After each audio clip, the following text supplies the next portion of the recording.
Parent किसके पास है? किसी के पास है? पेरेंट लाया कोई?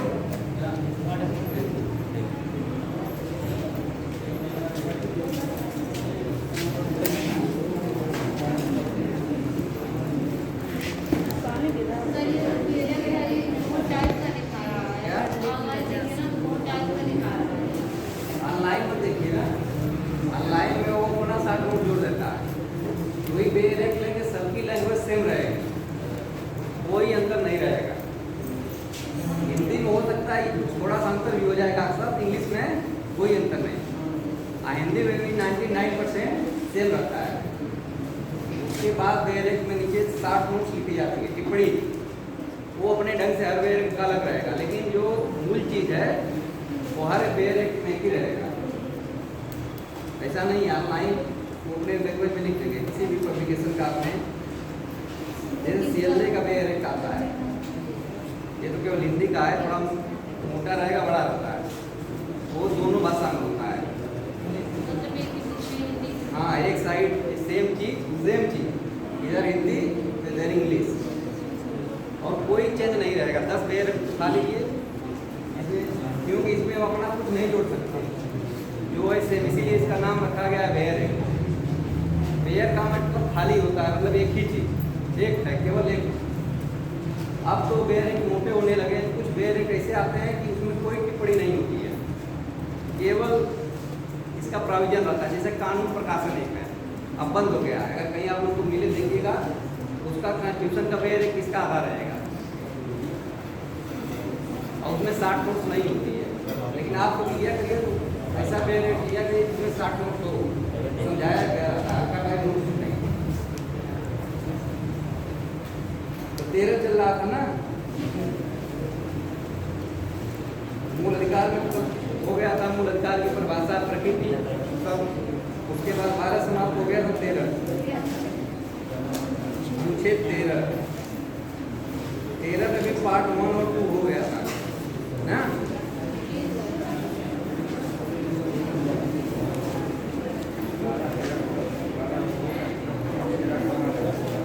हाँ, वही कर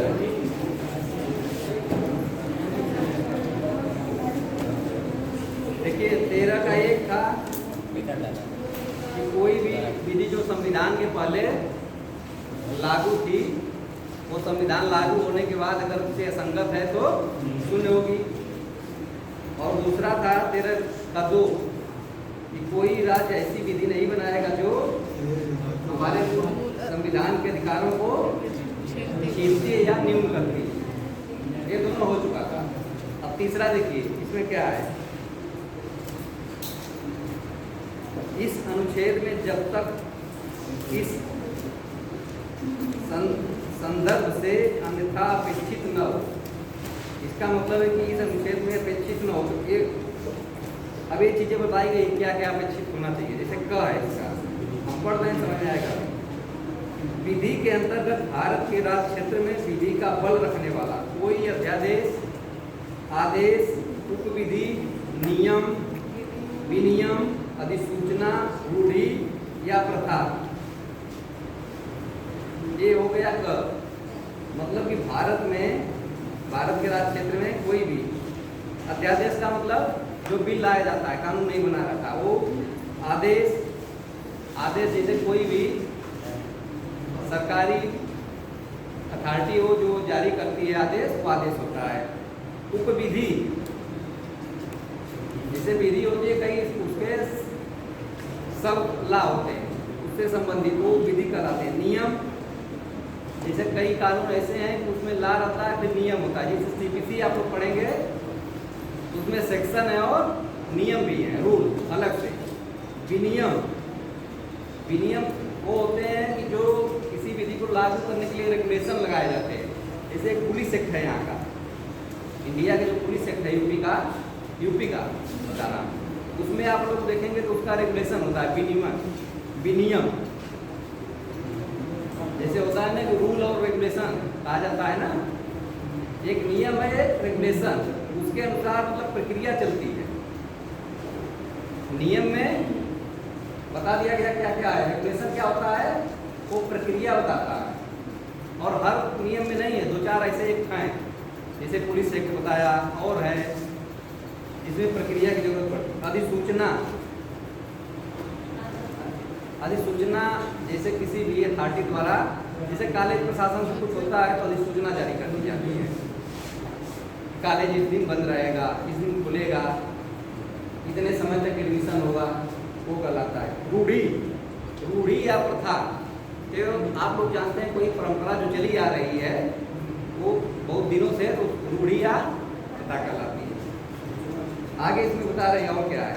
देखिए प्रवृत्ति विधि शब्द है, प्रवृत्ति विधि मतलब जो विधि लागू है, प्रवृत्ति विधि जो वर्तमान में लागू है, के अंतर्गत भारत के राज्य क्षेत्र में किसी विधानमंडल या अन्य सक्षम प्राधिकारी द्वारा इस संविधान के प्रारंभ से पहले पारित विधि जो बनाई गई या जो निरसित नहीं की गई, मतलब कोई भी विधि जो इस विधानमंडल द्वारा, विधानमंडल क्या है यहाँ का, संसद ही है ना, कोई विधि बनाई गई सक्षम प्राधिकारी द्वारा। सक्षम प्राधिकारी कौन होता है? किसी भी कार्य को करने के लिए योग्यता होती है, जिसमें वो योग्यता है वो सक्षम प्राधिकारी रहेगा। प्राधिकारी द्वारा इस संविधान के प्रारंभ होने के पहले जो विधि बनाई गई या निरसित नहीं की गई,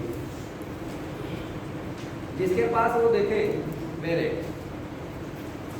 थोड़ा कठिन होता है देखो 13,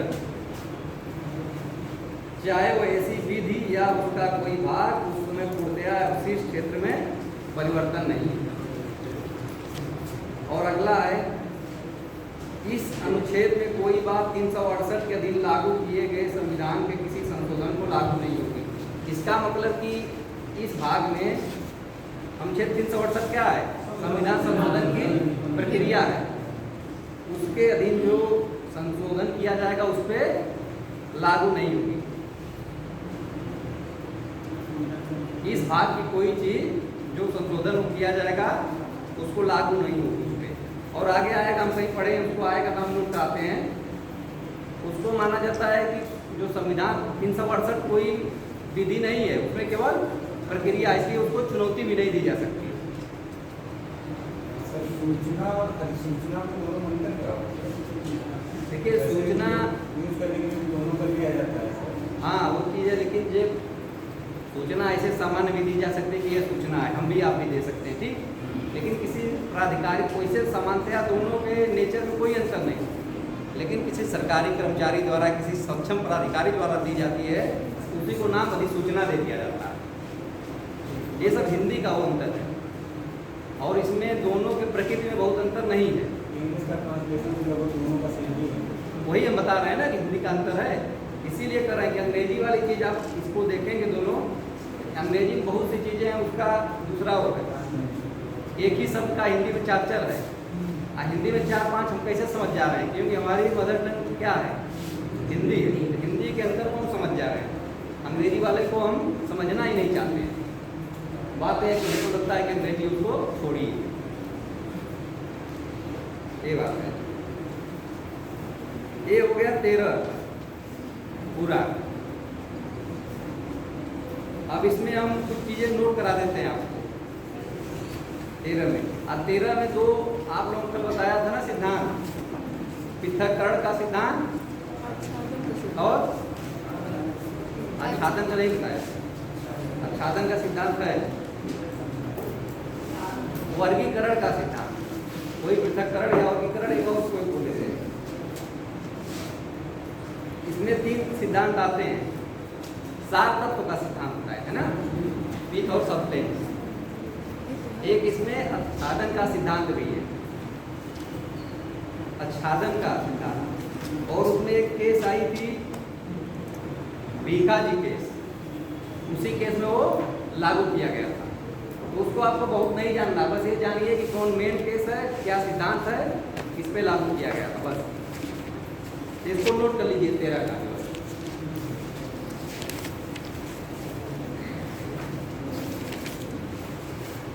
और बेयर आप लोग पढ़िए तो बेयर समझ में ना आए तो उसके साथ बुक भी पढ़िए, क्योंकि बेयर की एक लैंग्वेज बड़ी कठिन होती है। यही 13 का क ख आप पढ़ेंगे पूरा, हम पढ़ दिया, आप सुने एक बार बताए, लेकिन कुछ क्लियर नहीं हुआ होगा।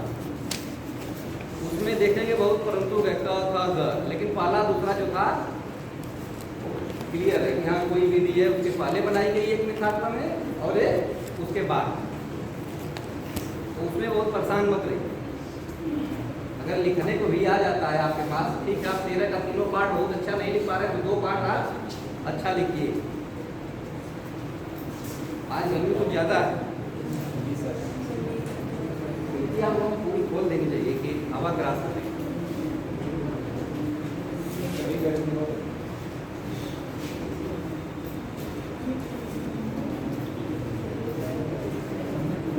तो 12 तो नोट करा दिए थे ना, 12 में था नहीं ज़्यादा।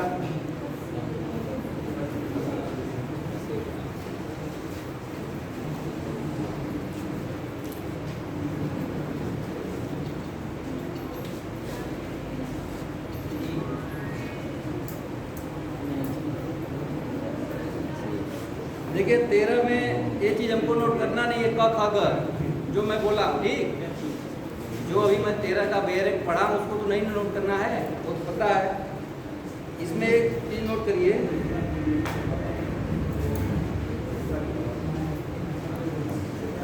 कि संविधान के अनुच्छेद 13 द्वारा यह घोषित होता है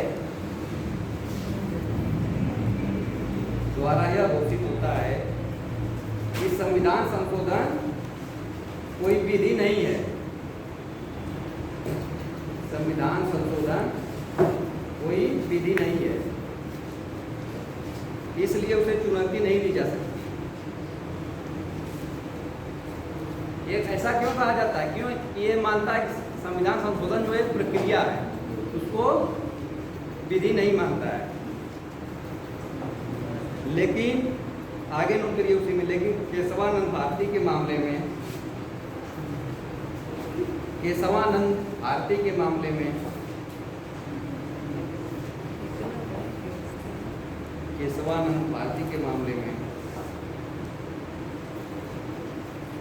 कहा गया कि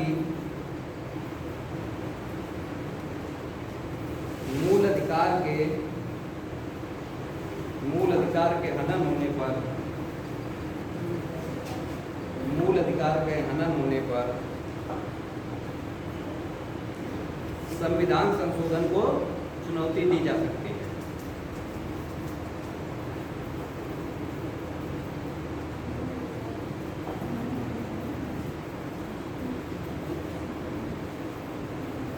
यदि वह संविधान संशोधन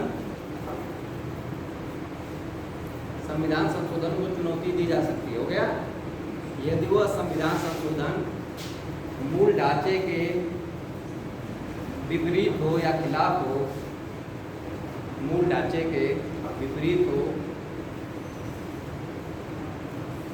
तो उस कानून को मूल ढांचे के विपरीत हो तो उस कानून को अवैध घोषित किया जा सकता है। जैसे 13 का पूरा पढ़ने पे ही कर रहा था कि जो संविधान संशोधन है, लास्ट में 13(3) की बात कर रहा हूँ, 4 की, 3 में ख है, वो 3 में जो लास्ट है वो कहता है कि 13 में के अनुसार ऐसा था कि ये कोई विधि नहीं है संविधान संशोधन, इसको चुनौती नहीं दी जा सकती। लेकिन केशवानंद भारती ने बाद में क्या कहा गया, इसको चुनौती दी जा सकती है। और जो नियम बनेगा, संशोधन होगा, अगर मूल ढांचे के विपरीत है, उससे मेल नहीं खाता है, तो उसको अवैध भी घोषित कर दिया जाएगा, शून्य घोषित कर दिया जाएगा। सभी कानून सुने जाएंगे। हाँ, अगर वो सभी है तो सभी हो जाएंगे। कल बताया था ना, वो दीजिए भाषण। सभी कुछ कानून ऐसे होते हैं जो मूल अधिकारों से असंगत होते हैं, लेकिन फिर भी निष्क्रिय हो जाते हैं कुछ समय के लिए। हाँ, वो मृत प्राय हो जाते हैं, उसको सुषुप्त को विधि कहा जाता है। कुछ समय के लिए वो सुषुप्त रहती है, उसका लागू नहीं होती है। लेकिन जब उससे संबंधित कोई चीज आता है तो वो विधि जीवित हो जाती है, वो दूसरी चीज है, आगे है, ठीक। लेकिन इसमें है, जैसे कल बताया था, आप पूछ रहे हैं कि सभी हो जाएंगे, सभी कानून हो जाएंगे। अगर उसका पूरा भाग कल बताए थे ना कि ये बी वाला पार्ट बताया कि उदाहरण, उसी में बताए थे ना वर्गीकरण का सिद्धांत, कि अगर एक भाग उसका केवल उल्लंघन कर रहा है, अगर अलग करने योग्य है तो उसको अवैध घोषित कर देंगे। एक भाग जो वैध है, अगर वो दोनों अलग किए जा सकते हैं तो वैध रहेगा। अगर ऐसा कानून है कि उसको अलग नहीं किया जा सकता तो पूरा अवैध हो जाएगा। इसीलिए इसमें 3 डॉक्ट्रिन बताए थे, 3-4 डॉक्ट्रिन है। का वो सिद्धांत, पृथक्करण का सिद्धांत, और कौन एक बताए थे, एक सार्थकत्व का सिद्धांत, और एक है अति, उसको भी नोट करवा दें। जो 3 इसमें कॉन्सेप्ट हैं ये रहने दें, नहीं तो उसको नोट कर लीजिए, उसका मेन केस। सर मुझे एक चीज़ नहीं समझ में आई, जैसे आर्टिकल 13 में दिया है कि अगर मूल अधिकारों का हनन होगा तो मूल अधिकार, हाँ, सुप्रीम कोर्ट नहीं, मूल अधिकारों का हनन होगा तो सुप्रीम कोर्ट स्वयं संज्ञान ले सकती है। लेकिन आर्टिकल 32 में दिया है कि आप सुप्रीम कोर्ट जा सकते हैं। 13 में कहीं नहीं लिखा गया है कि वो संज्ञान लेगा, उसके पास जाएगा कोई, तभी 13 में बात नहीं है। वो कहाँ है, 32 में तो जाना है, लेकिन 13 में स्वतः संज्ञान ले सकते हैं। संज्ञान नहीं लेगा, संज्ञान उसके पास कोई जाए। हाँ बताइए, क्वेश्चन आगे बताइए। यही मुझे दोनों का अंतर नहीं समझ में आया। जैसे आर्टिकल 32 में तो आर्टिकल 13 जो है ला है, बताया है किसमें क्या है, और आर्टिकल 32 एकदम अलग है। उसमें तो सीधे PIL से संबंधित बात की गई है। आर्टिकल 32 में है कि मूल अधिकारों का उल्लंघन हो रहा है तो आप सीधे सुप्रीम कोर्ट जा सकते हैं। और सेम चीज 226 में कहाँ है, हाई कोर्ट में। और यहाँ क्या है, यहाँ विधि बनाई गई है। 13 और 32 में ये कहीं नहीं कहा गया है कि कोई कानून संविधान के उससे उल्लंघन, जो कोई विधि है उसके संगत है, सब यूज है नहीं है। वहाँ पे दूसरी चीज़ है, दूसरी चीज़ है, उसकी तुलना भी वो कर रही है, एकदम वो अलग है।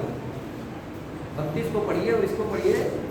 यहाँ 13 में क्या कहा गया, आ जाइए, कि कोई विधि जो संविधान के पहले थी, वो संविधान लागू हुआ तो उससे संगत है तो वो अवैध हो जाएगी। फिर दूसरे में क्या कहा गया है कि कोई विधि संविधान लागू होने के बाद भी अगर मूल अधिकारों को न्यून करके छीनती है वो अवैध हो जाएगी। और चौथे में कई पॉइंट है जिसमें भी है कि संविधान संशोधन जो है वो विधि नहीं है, वो एक प्रक्रिया है, ये बात है। और 32 का हम पढ़ दे रहे हैं वो सीधे। आप लोगों को डायरेक्ट पढ़ने में दिक्कत हो तो मत पढ़िए, इतना कंफ्यूज मत होइए, लेकिन डायरेक्ट पढ़िए। डायरेक्ट पढ़ेंगे तभी समझ में आए। जैसे आप लोग सोच रहे हैं कि इसको हम छोड़ दें, तो छोड़ने से काम नहीं चलेगा ना। जैसे छोड़ने से, इसलिए मैं कह रहा हूँ कि जो चीज़ कठिन है उससे आप भागेंगे थोड़े, वो आपसे और दूर भागेंगे। जैसे मैथ क्या है, मैथ कठिन मानी जाती है, कुछ लोगों को बहुत अच्छी आती है। आप मैथ को जितना कम पढ़ेंगे, हमको भी मैथ नहीं आती है, तो उतना दूर भागेंगे। कोई भी चीज़ पढ़ाई की है, आप उससे 2 कदम भागेंगे तो वो आपसे 4 कदम भागेंगे। इसीलिए कहा जाता है कि स्टैंडर्ड बुक पढ़िए। जो लैंग्वेज होती है थोड़ी कठिन होती है, लेकिन आप उसको पढ़ेंगे, समझेंगे, एक बार समझ डायरेक्ट पढ़ेंगे आपको समझ में नहीं आएगा, एक किताब पढ़ेंगे। अब बहुत से ऐसे गाइड है, डायरेक्ट पढ़ने की जरूरत ही नहीं, पढ़िए ना, सीधे सीधे लिखा है ये चीज़।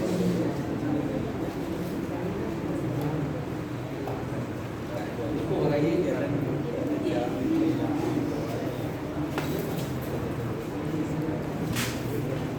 चलिए, क्या कॉन्सेप्ट वो कराना था नोट ना, उसको करा देते हैं।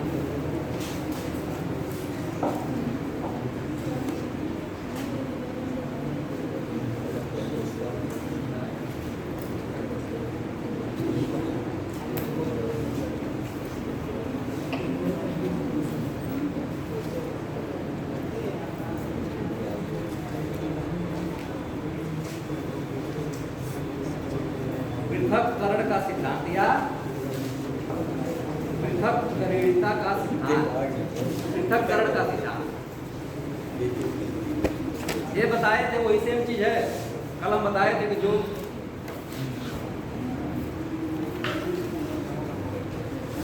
इसमें नोट करिए, जब कोई अधिनियम पृथक्करण का सिद्धांत, जैसे 13 में 3 डॉक्ट्रिन है, सिद्धांत, जैसे टिप्पणी में कभी आ सकता है कि पृथक्करण सिद्धांत का विवेचन करिए, 60 नोट्स लिखिए। जब किसी अधिनियम का कोई भाग असंवैधानिक होता है, असंवैधानिक होता है, असंवैधानिक, संविधान लिखते हैं संवैधानिक, उसी के आगे और लगा दीजिए।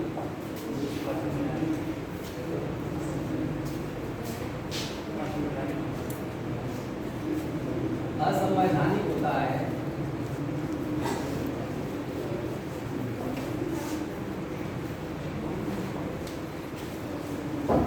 हो गया। तो प्रश्न यह उठता है कि क्या पूरे भाग को या पूरे अधिनियम को शून्य घोषित कर दिया जाए?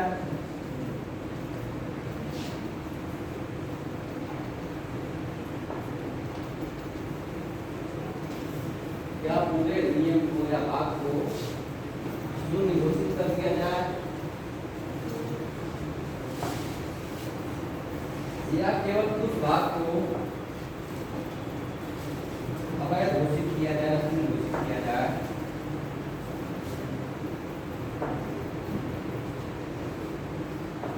जो या केवल उस भाग को अवैध घोषित किया जाए जो संविधान से असंगत है।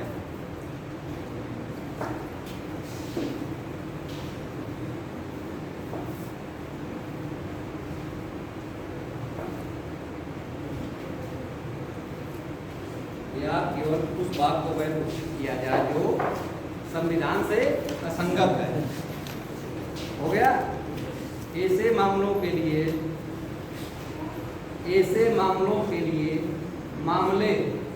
मामलों के लिए उच्चतम न्यायालय ने पृथक्करण के सिद्धांत का प्रतिपादन किया। ऐसे मामलों के निपटारे के लिए उच्चतम न्यायालय ने पृथक्करण के सिद्धांत का प्रतिपादन किया।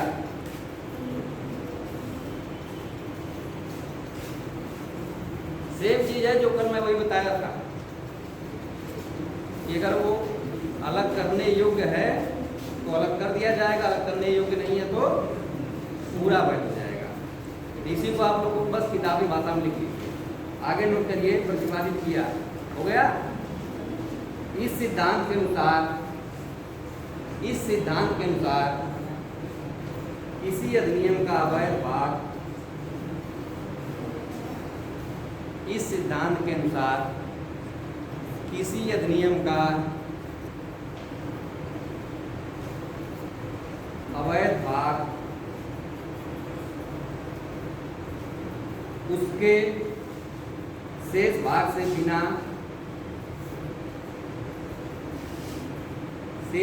से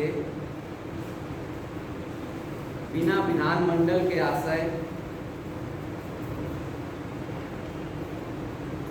बिना विधानमंडल के आशय या मूल उद्देश्य विधानमंडल के आशय या मूल उद्देश्य। अभी मैं विधानमंडल का आशय बता रहा हूँ क्या होता है विधानमंडल का आशय या मूल उद्देश्य को समाप्त किए बिना अलग किया जा सकता है। मूल उद्देश्य को समाप्त किए बिना अलग किया जा सकता है।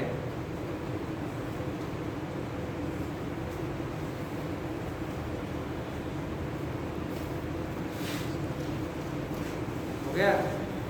तो केवल मूल अधिकारों से असंगत वाला भाग ही अवैध घोषित किया जाएगा। तो केवल मूल अधिकारों से असंगत वाला भाग ही अवैध घोषित किया जाएगा।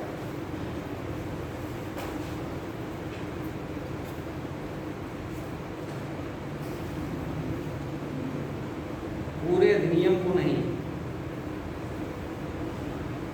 पूरे अधिनियम को नहीं। तो जितना ये चीज लिखा है इसका क्या मतलब निकला शार्ट में कि कोई अधिनियम है उसका कोई भाग मूल अधिकारों से संगत है, अगर उसको अलग करने योग्य है तो उतना को ही किया जाएगा और को नहीं किया जाएगा। अगर अलग करने योग्य नहीं है तो पूरा हो जाएगा। ठीक, इसमें कोई कंफ्यूजन नहीं है ना। इसमें एक केस थी, नोट करना और कर लीजिए।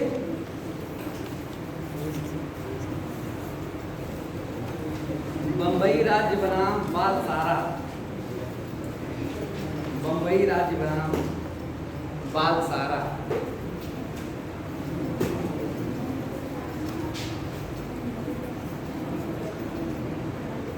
बालसारा, हाँ उसी का। यहाँ बनाम लिख लीजिएगा, बनाम का मतलब समझते हैं ना।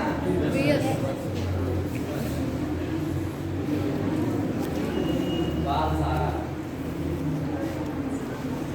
जो केस होती है उसमें एक पक्ष होता है एक विपक्ष होता है, तो उसको बीच में बनाम लिखा जाता है हिंदी में, अंग्रेजी में वर्सेस। तो 60 में कहीं कहीं आप लोग पढ़ेंगे तो वैसे लिख दिया कि जैसा जैसे कहीं पढ़ रहे हैं पेपर में भी कहीं भी वो वर्सेस। इस केस में एक कानून था, मद्य निषेध अधिनियम, शराब के बंदी के लिए एक कानून था। इसके कुछ उपबंध को असंवैधानिक घोषित किया गया था, कुछ उपबंध को असंवैधानिक घोषित किया गया और कुछ उपबंध जो थे वो ऐसे थे कि वो असंवैधानिक नहीं थे, इसलिए वो वैध बने रहे और कुछ नहीं इसमें है। फिर इसमें और बहुत से केस हैं, तो हमको बहुत उतना अंदर नहीं जाना। एक अधिनियम पढ़िए, एक आध केस जो इम्पॉर्टेंट है उसको आप जानिए बस। मेन चीज़ है कि आपको सिद्धांत को जानना है, लिखने को आ गया सिद्धांत जानिए। ये ऐसे भी पूछ लेता है कि पृथक्कर्ता का सिद्धांत जो है किस अनुच्छेद से संबंधित है, 213 से। तो इस केस में क्या था? नोट करिए, हम 60 में नोट करा रहे हैं, इसका उतना हम वो फैक्ट नहीं नोट कराएंगे, ठीक। केवल क्या डिसीजन था, आप लोगों को जिसको केस स्टडी करना है वो नेट पर कर ले, या तो कोई ले ले, वैसी में है। और आप लोग एक चीज़ और ध्यान दीजिएगा, एग्जाम में कोई भी केस आ रही है, केशवानंद भारती की भी लिख रहे हैं आप लोग, जिसे सबसे फेमस केस क्या सुनते हैं आप, केशवानंद भारती, उसका फैक्ट लिखने की कोशिश मत करिए कि इस मामले में क्या हुआ था क्या नहीं हुआ था। आप डिसीजन लिखिए, डिसीजन ही नहीं होता है, क्योंकि आपको अभी लग रहा है एग्जाम में टाइम बहुत कम होती है, एग्जाम में बहुत कम टाइम होती है, सोचा जाता है कि कम से कम में हम कितना लिख डालें। इसमें नोट करिए, इस मामले में बम्बई प्रांत या बम्बई राज्य में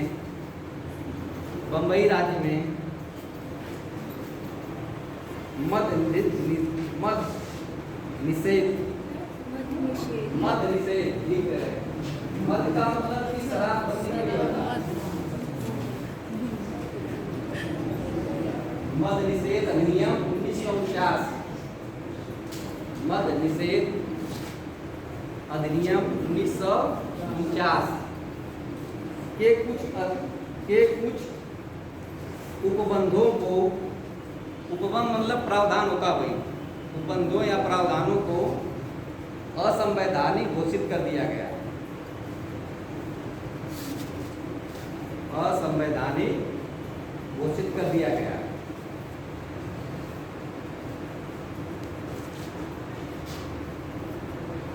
फिर भी इस अधिनियम का शेष भाग पर कोई प्रभाव नहीं पड़ा। इस अधिनियम के शेष भाग पर कोई प्रभाव नहीं पड़ा, वह वैध बना रहा। वह वैध बना रहा। इसका मतलब हुआ कि वो कैसा था, अलग करने योग्य था, इसलिए अलग हो गया। आपको अगर उसमें कुछ नहीं याद आ रहा है तो सीधे इसे क्यों लिख सकते हैं नाम से भी कि बालसाराबाद में इस डॉक्ट्रिन को अप्लाई किया गया। जैसे आप लोगों को ना आए कि बम्बई राज का बात था, उस केस के नाम से भी कर देते हैं। अब अगला नोट करिए,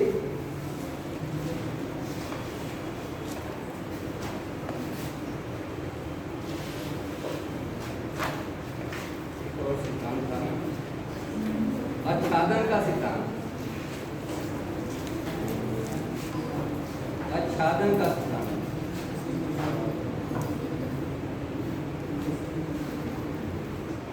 जो आप मृत प्राय विधि की बात कर रहे थे, वो इसी सिद्धांत में अप्लाई की गई, जिसे सुश्रुत विधि भी कहा जाता है। कुछ कानून बने जिसके संबंधित कोई मामले नहीं आते हैं तो वो ऐसा नहीं कि समाप्त हो जाती है, वो सुषुप्त अवस्था में बनी रहती है। जब उससे संबंधित कोई मामला आता है तो वह पुनः जीवित हो जाती है। आच्छादन का सिद्धांत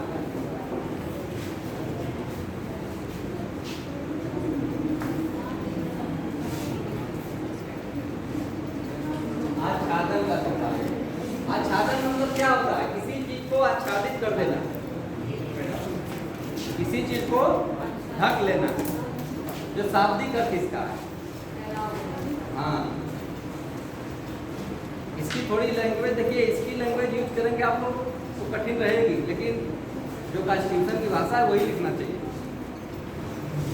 जैसे अपने हम लिख दें ठेठ भाषा में अपने, तो ठीक है आप सही चीज लिखेंगे, लेकिन मार्क्स नहीं मिलेंगे आपको। तो इसमें नोट करिए क्या होता है आच्छादन सिद्धांत। आच्छादन का सिद्धांत के अनुसार संविधान पूर्व विधियां संविधान पूर्व विधियां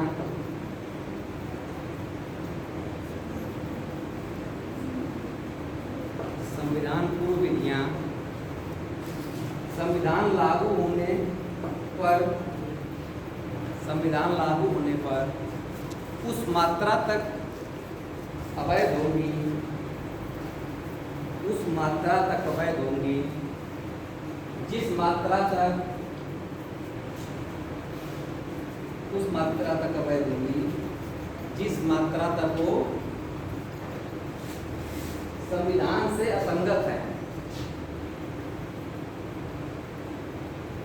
संविधान या मूल अधिकार, मूल अधिकार लिखिए, मूल अधिकार से असंगत है।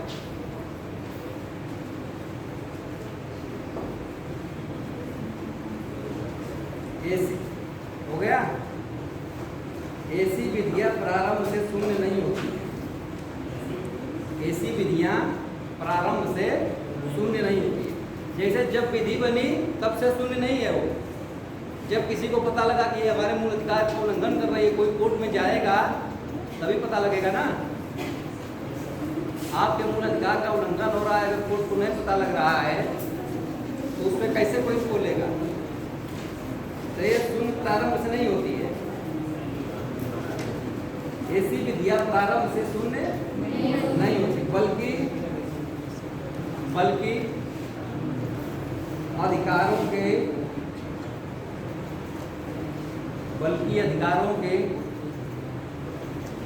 प्रवर्तित हो जाने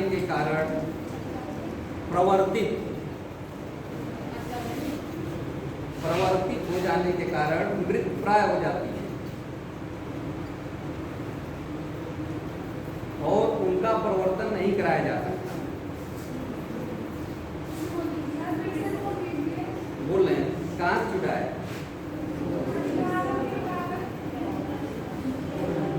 हम फिर से रिपीट करते रहे। उस मात्रा तक अवैध होगी जिस मात्रा तक मूल अधिकारों से संगत है। यहाँ तक हो गया है ना। ऐसी विधियां प्रारंभ से शून्य नहीं होती हैं, बल्कि हो गया यहाँ तक अधिकारों के प्रवर्तित हो जाने के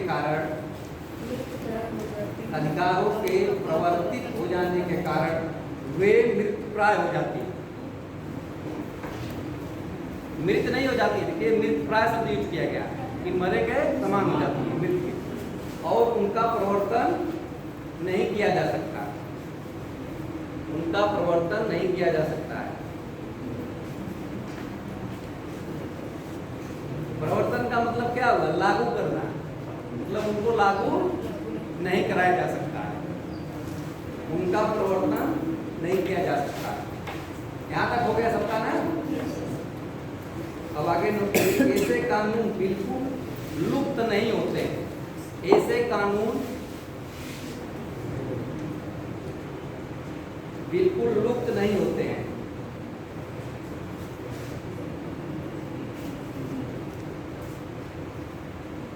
वे केवल मूल अधिकारों द्वारा आच्छादित होते हैं, बिल्कुल लुप्त नहीं होते हैं। लुप्त का मतलब समाप्त। वो वे केवल मूल अधिकारों द्वारा आच्छादित हो जाते हैं।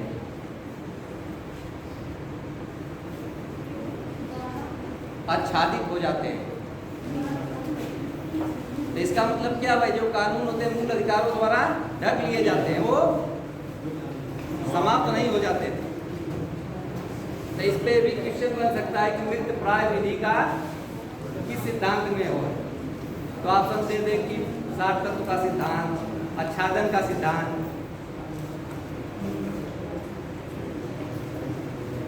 इसमें थोड़ा सा और आगे चल लीजिए। आच्छादित हो जाते हैं और वे संविधान लागू होने के पूर्व, और वे संविधान लागू होने के पूर्व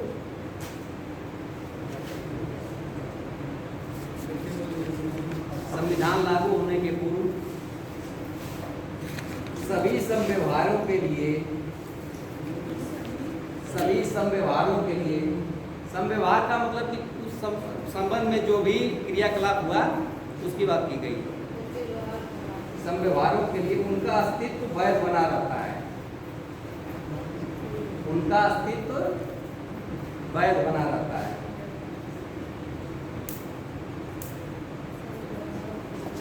उनका अस्तित्व वैध बना रहता है।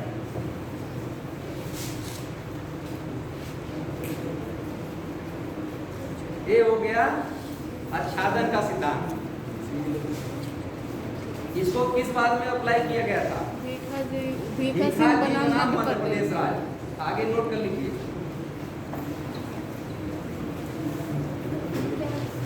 भीखा जी बनाम नोट कर भीखा सिंह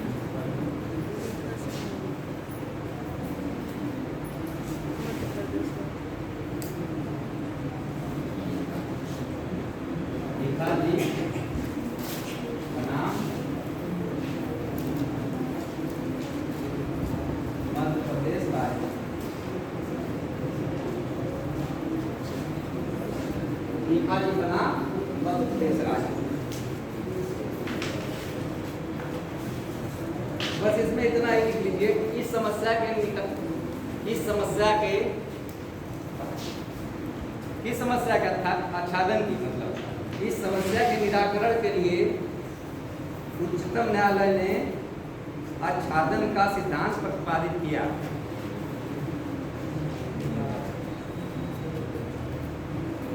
आच्छादन का सिद्धांत प्रतिपादित किया। अब इसमें हम और नहीं लिखेंगे कि इसमें एक मोटर व्हीकल एक्ट पे वो था, उसमें क्या क्या हुआ उतना हमको नहीं पढ़ना। एक क्वेश्चन ये उठता है, क्या ये हो गया ना? क्या हम मूल अधिकारों को अपने छोड़ सकते हैं, त्याग सकते हैं? नहीं त्याग सकते। तो इसके लिए भी एक डॉक्ट्रिन है, इसके लिए भी एक सिद्धांत है, अधित्याग का सिद्धांत। अधित्याग का सिद्धांत, जिसमें प्रावधान किया गया कि कोई भी व्यक्ति स्वेच्छा से अपने मूल अधिकारों को त्याग नहीं सकता, छोड़ नहीं सकता। हम ये नहीं कह सकते कि हम अपने मूल अधिकार को छोड़ दे रहे हैं। जैसे जीवन का अधिकार भी क्या है? मूल अधिकार। तो हम ये नहीं कर सकते कि अपने जीवन के अधिकार को समाप्त कर लेंगे। अगर हम जीवन के अधिकार को समाप्त करने जाएंगे तो हमारे ऊपर केस मुकदमा होगा ना। जैसे आत्महत्या कोई व्यक्ति करने जाए आत्महत्या करना भी अपराध है। तो इसीलिए एक उदाहरण बता रहा हूँ, कोई भी मूल अधिकार हो, शिक्षा का अधिकार वो दूसरी चीज है, उसको लाया गया, छोड़ सकते हैं, लेकिन वहाँ दूसरी चीज है। आप नहीं पढ़ने जा रहे हैं तो आपको जबरदस्ती नहीं पढ़ाया जाएगा। अमेरिका में तो अमेरिका की बात नहीं कर रहे हैं, अमेरिका में छोड़ सकते हैं क्या? अमेरिका में आत्महत्या वहाँ का किसी में नहीं पढ़ा हूँ, क्या लागू? हमको पता नहीं कि अमेरिका में क्या लागू नहीं, क्या नियम बताइए, कौन सा नियम छोड़ सकते हैं? जैसे मान लिया कोई डिजीज हो, जैसे मान लिया वो सही ना, दूसरी चीज पे आप जा रहे हैं, वो अमेरिका भी नहीं है, वो इच्छा मृत्यु की बात आप करना चाह रहे हैं। फिर जाएंगे तो फिर मैं उधर दूसरी चीज बताने लगूंगा, फिर आगे लड़के कहेंगे सर ये चल रहा है, वो इच्छा मृत्यु की बात है। वो भारत में भी एक मामले में अप्लाई किया गया है, वो अमेरिका में लागू नहीं है। सबसे पहले कहाँ लागू किया गया था? बेल्जियम में। और वो इच्छा मृत्यु की बात है कि जब आपको कोई ऐसी डिजीज हो जाए, आपका जीवन एकदम बीमारी, या आपका जीवन एकदम समाप्त हो, जैसे इतनी पीड़ा हो, जीवन का उद्देश्य तब ये नहीं है कि आपको इंजेक्शन लगा के कर दिया जाएगा। उसमें क्या है कि आपको जो जीवन रक्षक उपकरण होते हैं, शांत रहिए, जीवन रक्षक उपकरण, जैसे किसी व्यक्ति को वेंटिलेटर पर लिटाया गया, उसको हटा दिया जाए, वो मर जाए। अगर इस तरह का नियम दे दिया गया सार्वजनिक रूप से, तो बहुत सी अनैतिकता आ जाएगी। सबके घर में बुढ़े लोग हैं और वो लोग परेशान हो जाएंगे, क्या करेंगे? इसमें भी दो प्रकार का होता है, पैसिव इथ्नेसिया और एक्टिव इथ्नेसिया।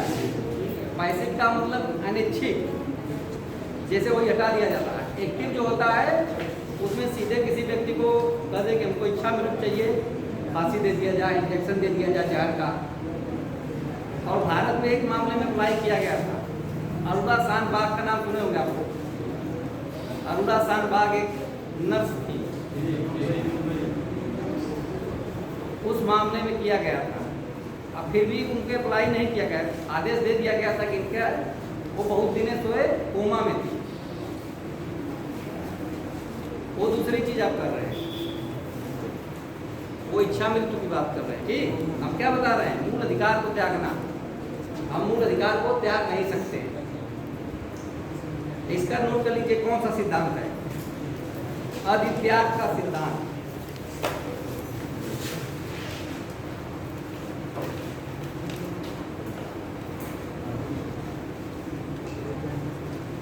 अधित्याग, अधित्याग का सिद्धांत।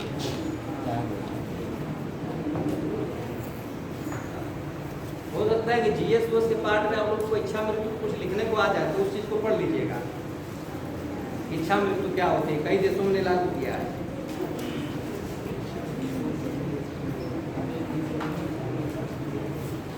जैसे सामान्यतया सामान्य बोलचाल में भी आपसे कोई पूछ सकता है ना कि मूल अधिकार को क्या आप त्याग सकते हैं? मूल अधिकार को आप त्याग नहीं सकते। तो इसमें नोट करिए, कोई भी व्यक्ति संविधान द्वारा प्रदान मूल अधिकारों को, संविधान द्वारा प्रदान मूल अधिकारों को स्वेच्छा से त्याग नहीं सकता।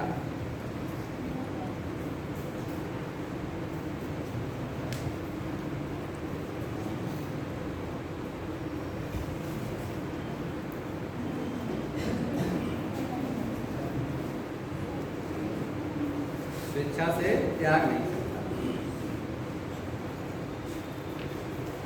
देखिए इसमें 2-3 केस हैं। केस का नाम आप लोग नोट, इससे संबंधित बस नोट करना चाहे कर लीजिए, नहीं तो छोड़िए, बस इतना जानिए। जैसे केस पे हम जा रहे हैं तो देख रहे हैं अगली चीज कोई क्वेश्चन और रुक जा रहा है आगे, तो विषय ऐसा होता जा रहा है ना,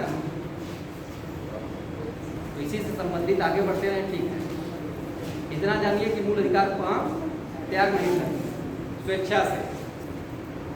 और मूल अधिकार से कोर्ट तो चाहे तो हमको वंचित करती है ना। किसी को फांसी दी जाती है तो क्या करती है?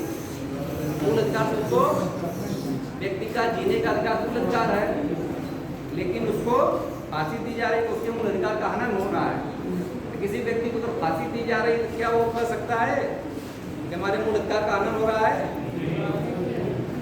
अगर वो दोषी है तो नहीं कर सकता।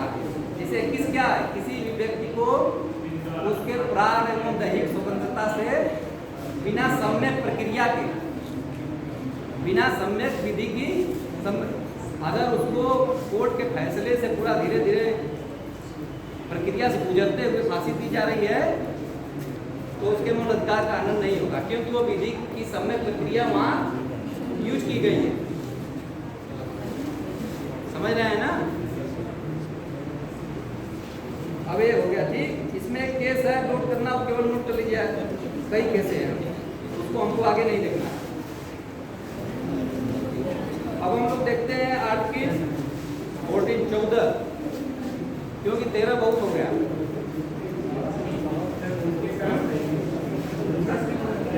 क्या केस है? बेहराम वर्सेस बेहराम बनाम बम्बे बेहराम सील बनाम बॉम्बे राज। इसको मत नोट करिए, कोई जरूरत नहीं। अभी नोट करेंगे तो हम इसका आपको फैक्ट बताएं, इसका डिसीजन बताएं। हाँ?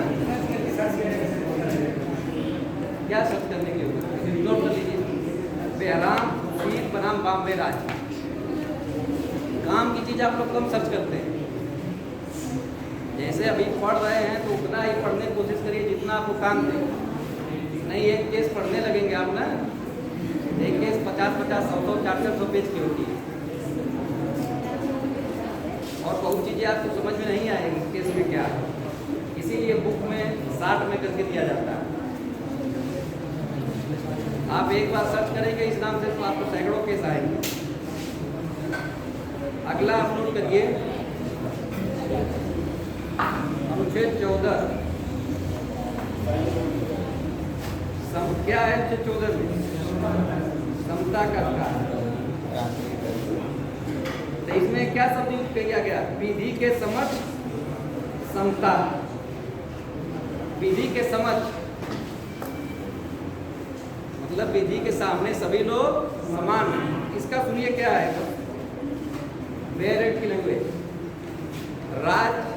भारत के राज्य क्षेत्र में किसी व्यक्ति को विधि के समक्ष समता से या विधियों के समान संरक्षण से वंचित नहीं करेगा।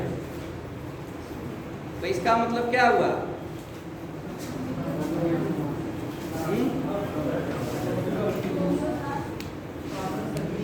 विधि के समक्ष समता का मतलब क्या हुआ? विधि के सामने सभी लोग समान हैं, वो सबके साथ समान व्यवहार करेगी, चाहे कोई भी व्यक्ति हो, चाहे किसी भी पद पे हो। जो कानून है सबके लिए समान है। और इसमें और विधि के समक्ष समता जो शब्द है कहाँ से लिया गया है? इंग्लैंड से लिया गया है। किसका वो है? किसने प्रतिपादित किया था? डायसी को आप लोग नाम सुने हैं? डायसी का,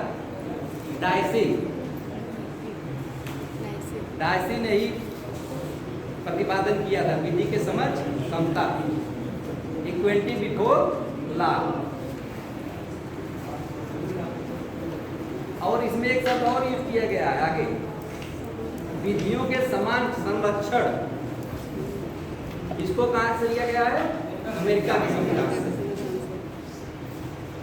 तो 14 में क्या है? समता का अधिकार। इसका मूल तत्व क्या है? विधि के समक्ष सभी व्यक्ति समान हैं, उनमें किसी प्रकार का भेदभाव नहीं किया जाएगा, किसी भी तरह का। और किस तरह का भेदभाव? जो 15 में सब बताया गया, ऊंच नीच, जाति, वंश, लिंग, किसी के आधार पर भी किसी का भेदभाव नहीं किया जाएगा।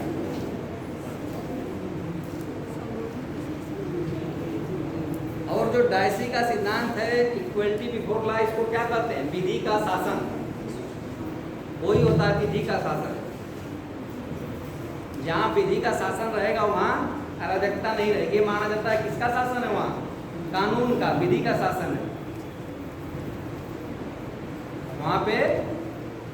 इसीलिए देखेंगे कोई बोलता है, कहता है कि हम कानून का शासन स्थापित किए। नेता बोलता है ना, इस पहले अराजकता थी, गुंडों का शासन था, हमने किसका शासन स्थापित किया? कानून का शासन। तो कानून क्या बनाता है? कानून ये कहता है कि उसके सामने सभी लोग समान हैं, चाहे कोई बहुत करोड़पति हो, चाहे बहुत गरीब आदमी हो, चाहे किसी बहुत ऊंचे पद पर कोई हो या कोई बहुत सामान्य पद पे हो, किसी पद पर न हो, लेकिन वो भारतीय नागरिक है तो दोनों के साथ समान व्यवहार किया जाएगा। तो सर समानों के साथ समान व्यवहार, वो आगे आएगा, समानों के साथ समान व्यवहार। 15 वो विभेदीकरण 15-16 जब आप पढ़ेंगी तब आएगा। 14 में ही था। हाँ, और इसमें कुछ अपवाद भी इसके हैं, लेकिन हम आगे पढ़ेंगे। जैसे राष्ट्रपति को कुछ मामलों में छूट है, राज्यपाल को, लेकिन किन मामलों में है? ये जो कोई काम करते हैं, किसी भी विधि पे अपना विचार देते हैं, तो उसको कोर्ट के समक्ष चुनौती नहीं दी जा सकती कि इस पीरियड में इन्होंने एक कानून पास किया, कैसे किया। देखिए 14, 15, 16 बहुत है तीनों। इसमें जितना क्वेश्चन बनाएंगे आप लोग उतना बढ़ता जाएगा। इससे क्वेश्चन आते हैं। खास करके भी जाएंगे इसमें, ये तीनों हैं और इसी के अपवाद होते हैं। 14 के ही 15, 16 क्या है? अपवाद है। 15 खासकर 15 का 16 अपवाद है। वो कहता है किसी आधार पर भेदभाव नहीं किया जाएगा। और 16 जो होता है क्या करता है? अवसर में समता के आधार पर असमान लोगों को, समान लोगों को नहीं, असमान लोगों को एक प्लेटफॉर्म मुहैया कराता है। किसी को देखेंगे आरक्षण का जो प्रावधान, ये बहुत ही जैसे क्लिष्ट भी है और विवादित भी है। जैसे पहले बहुत ये होता था कि जो 16 है, जो उसमें आधार दिए गए थे आरक्षण के, उसको लेके किया जाता था। आर्थिक के आधार पर मांग की गई, अब आर्थिक शामिल हो गया, उसको हम आगे देखेंगे। लेकिन अभी क्या देख रहे हैं? 14। तो 14 में कुछ नोट करना चाहेंगे?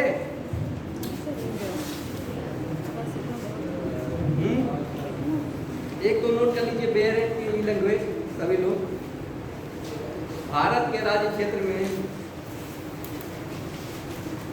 जो बेयर एक्ट लाया हो, जिसके पास वो लेके आया करे, और बेयर एक्ट पढ़ते समय जो चीजें न समझ में आए उसको घेर दिया करिए, उसको देखा करिए, तब वो समझ में आएगा। जैसे हम पढ़ते हैं तो अपना मिला के देखा करें। भारत के राज्य क्षेत्र में किसी व्यक्ति को विधि के समझ समता से या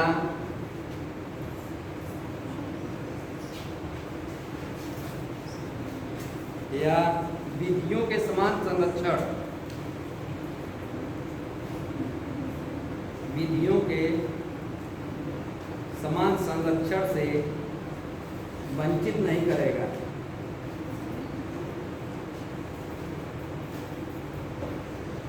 विधियों के समान संरक्षण से वंचित नहीं करेगा। हो गया? अब इसमें नोट करिए, इसमें देखिए दो चीज है में, विधि के समझ समता और विधियों के समान संरक्षण, इन दोनों का नोट लीजिए। तो नोट लिखिए आगे, विधि के समझ समता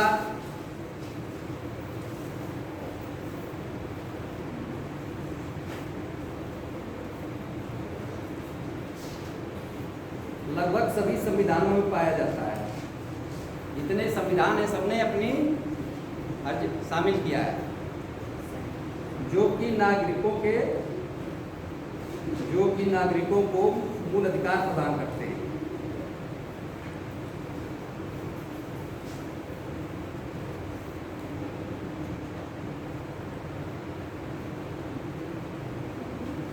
नागरिकों को मूल अधिकार प्रदान करते हैं। विधि के समझ समता ब्रिटेन के संविधान से लिया गया है। विधि के समझ समता ब्रिटेन के संविधान से लिया गया है, जिसे प्रोफेसर डाइसी ने के अनुसार बताया था ना अभी, इसका किसने प्रतिपादन किया? प्रोफेसर डाइसी ने। प्रोफेसर डाइसी के अनुसार विधि का शासन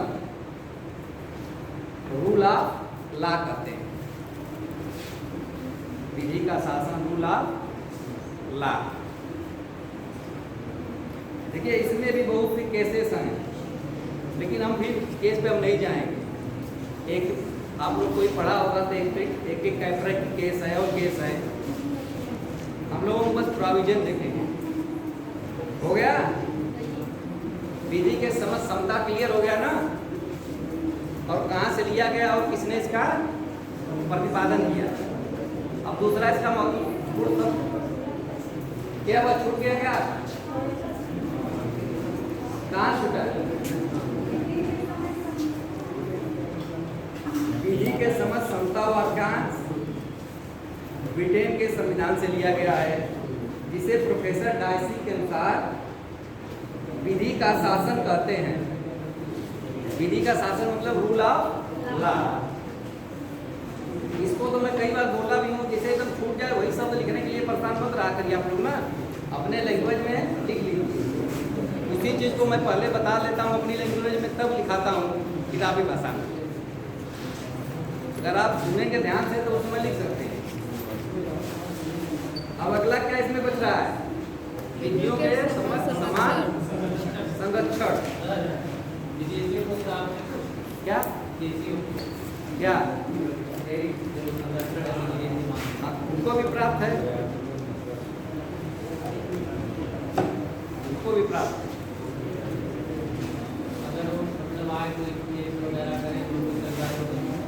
लेकिन बताया जाता है कि हर मूल अधिकार उनको प्राप्त नहीं है,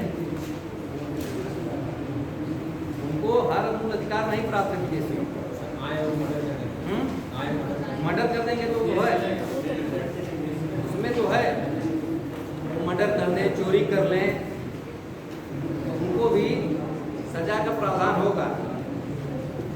उनको जैसे विदेशियों को 19 के अधिकार नहीं प्राप्त हैं,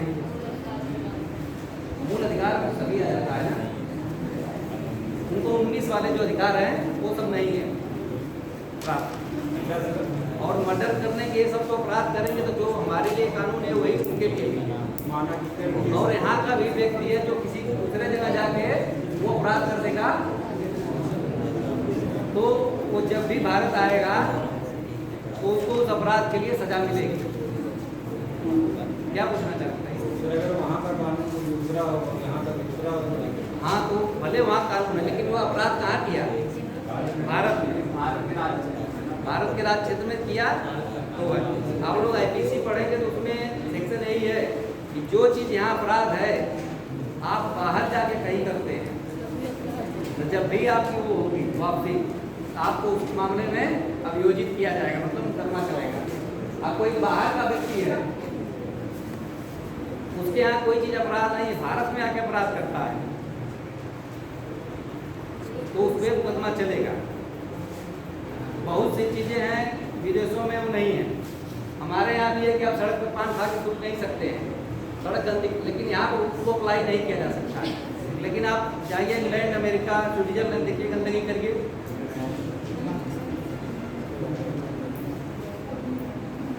जैसे एडल्ट्री का कानून है, पश्चिमी देशों में हमारे यहाँ से ज़्यादा खुलापन है। वो आके अगर वही काम यहाँ करेंगे तो उनको एडल्ट्री कानून के अंदर सजा होगी।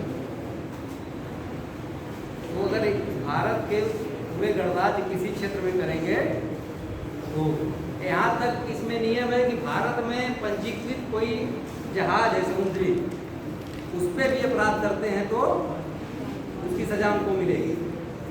जैसे आज से 7-8 साल पहले एक बार हुआ था, इटली के 2 नाविक थे, नौसैनिक,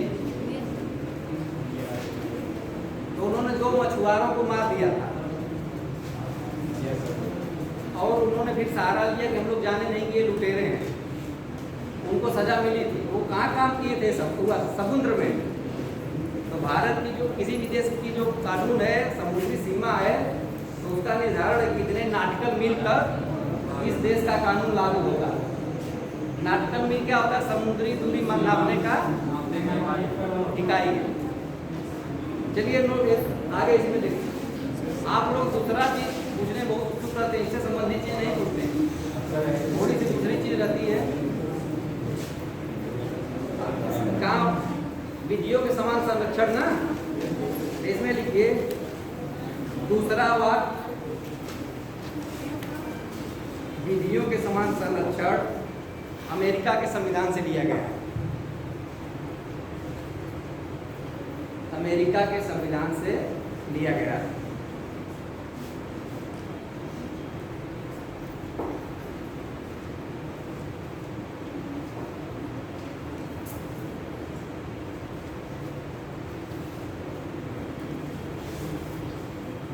इन दोनों वाक्यों का उद्देश्य कौन से वाक्य? विधि की समान समता और विधियों के समान संरक्षण। इन दोनों वाक्यों का उद्देश्य भारतीय संविधान की प्रस्तावना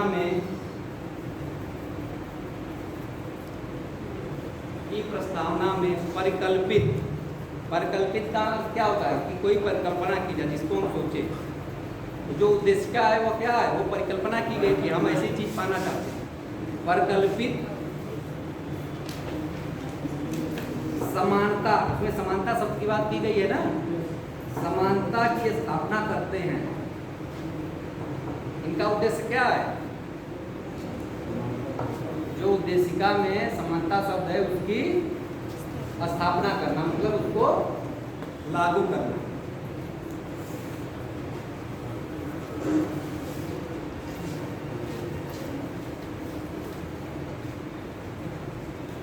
हो गया?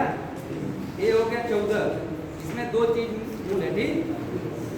इसमें भी देखिए कई केस है जिसमें विधियों के समान संरक्षण को परिभाषित किया गया था।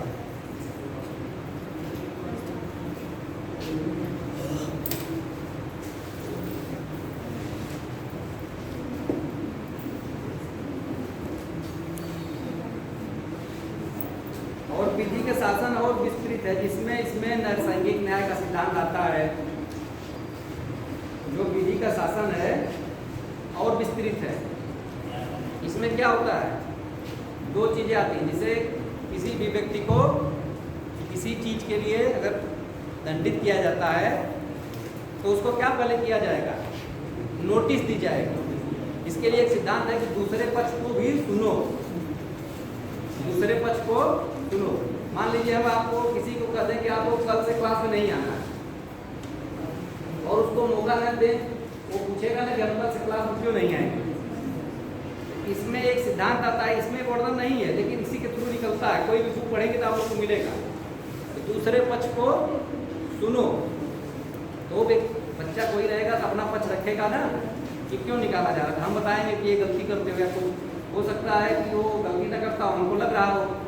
इसीलिए है कि दूसरे पक्ष को जब सुना जाएगा तब नैसर्गिक न्याय हो सकता है।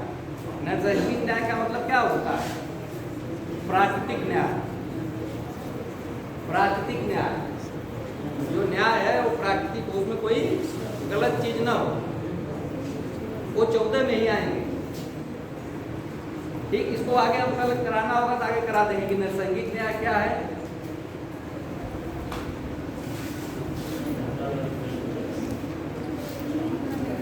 इसमें और बहुत सी चीजें आएंगी, लेकिन हम दो चीज में मूल बता चुके हैं, विधि का शासन और विधियों के समान संरक्षण।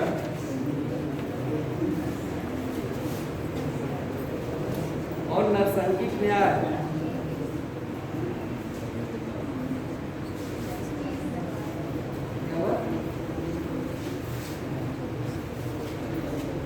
इसका नैसर्गिक न्याय क्यों लागू किया गया कि मतलब कोई चीज मनमाना न हो पाए। अगर किसी को नोटिस नहीं दी जाती है, देखते हैं कई बार किसी व्यक्ति को होता है ना तो सजा दी जाती है तो कहता है आपको नोटिस नहीं दी गई, समय दिया जाता है आप लोग सुने होंगे किसी चीज में कि कारण बताओ नोटिस जारी की गई। जैसे कॉलेज से ही कोई किसी बच्चों को कुछ होता है, शांत रहे, क्या बात है? आप लोग बात में सुनने लगती है।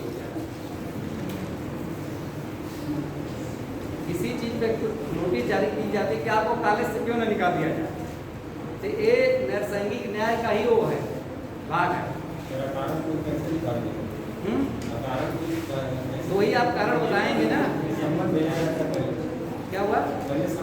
वही नोटिस है, उसको सम्मन शब्द यूज मत करिए। सम्मन आप हम नहीं देंगे उसको, कोर्ट जब कोर्ट जारी करती है तब सम्मन करते हैं। जैसे जैसे सामान्य भाषा में इसमें नैसर्गिक न्याय का सिद्धांत आएगा। जैसे 13 में 2-3 सिद्धांत आया था ना, इसमें नैसर्गिक न्याय का सिद्धांत आएगा। अगर उस पर कराना होगा तो कल करा देंगे, नहीं तो मसला पड़ेगा। ठीक, हाँ भाई।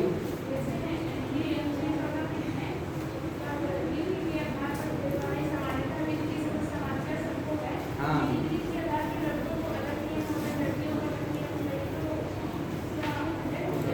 कहाँ पे अलग नियम? नहीं, आरक्षण के लिए कहाँ अलग नियम? देखिए, फिर इसका हम बताए वो आरक्षण वाली चीज क्या हो जाती है, इसके अपवाद बताए थे ना, वो इसका अपवाद हो जाता है।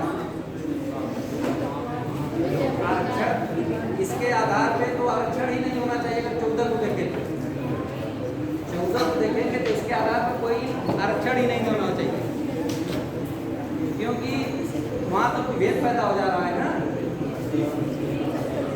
लेकिन वो इसका अपवाद है। मैं पहले भी बताया था, पढ़ा रही 14 का 15-16 अपवाद है। वो 3 व्यक्तियों को दिया जा रहा है, असमान रूप से है, समान को नहीं। जैसे ही माना जाता है कि वो शैक्षिक और सामाजिक रूप से पिछड़े हैं, अब उसमें आर्थिक भी जोड़ दिया गया है।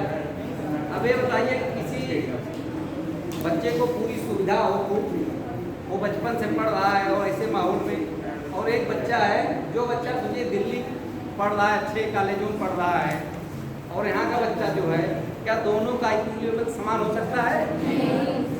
इन्हीं सब चीज़ों के लिए कई ग्रामीण लोगों किन्हीं वैकेंसियों में रूरल को भी आरक्षण दिया जाता है। इसीलिए कहीं देखिए महिलाओं को अलग से वो है। महिलाओं को अगर समानता की बात किया जाए, जैसे 15 क्या कहता है, उसमें है कि जाति, वंश, लिंग का मतलब क्या हो, स्त्री और पुरुष, इस आधार पर भेदभाव नहीं है। लेकिन भेदभाव होता है ना।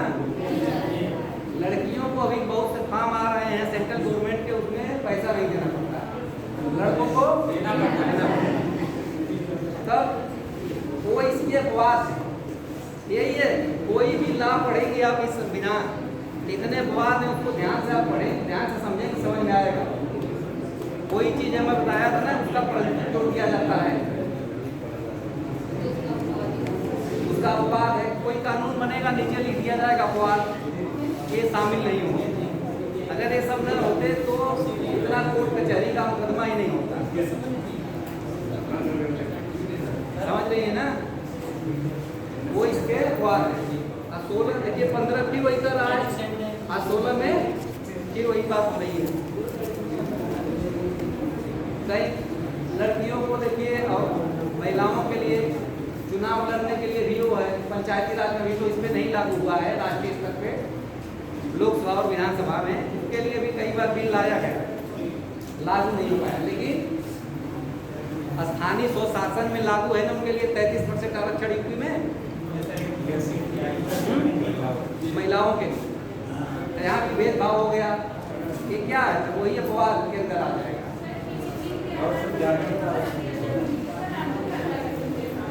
किस आधार पे? आर्थिक आधार पर कहाँ भेजो?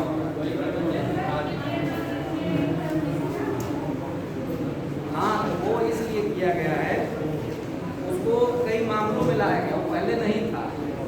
इंदिरा साहनी की जब केस आई, जब हम आगे बढ़ेंगे फिर आगे बढ़ जाएगा। इंदिरा साहनी के नाम सुनिए आप, तो इसी आरक्षण के समय सबसे जो उसकी लीडिंग केस है, जो नियम कानून करती है, कौन सी केस है? इंदिरा साहनी वाली। इसी में क्रीमी लेयर को किया गया। इसका विरोध भी होता है कि क्रीमी लेयर को हटा दिया जाए, लेकिन क्रीमी लेयर का एक सिद्धांत है, उसका क्रीमी लेयर का शाब्दिक अर्थ क्या होगा? क्रीमी लेयर मतलब एक ऊपरी सतह पे, उसमें माना गया है कि जो भी आय की सीमा इस समय कितनी 8 लाख है, कि इसके ऊपर जो ओबीसी के होंगे जिनकी आय होगी उनको आरक्षण नहीं मिलेगा, इसलिए उसको दिया गया है। वो लोग अगर पाएंगे जो उसके कम वाले हैं वो लोग उनसे फाइट नहीं कर सकते, और उसकी समय के हिसाब से बढ़ाने की भी मांग होती है कि महंगाई बढ़ गई, लोगों का वेतन बढ़ गया तो उसको बढ़ाया जाए। और कई बार ये मांग की जाती है सीधे कि उसको समाप्त कर दिया जाए, वो आरक्षण के मूल प्रावधानों का उससे लागू नहीं हो पा रहे। SC ST की देखिए दूसरी स्थिति है, जब संविधान लागू हुआ तभी से उनका आरक्षण, लेकिन ओबीसी का आरक्षण कब लागू हुआ? 90 के बाद लागू हुआ।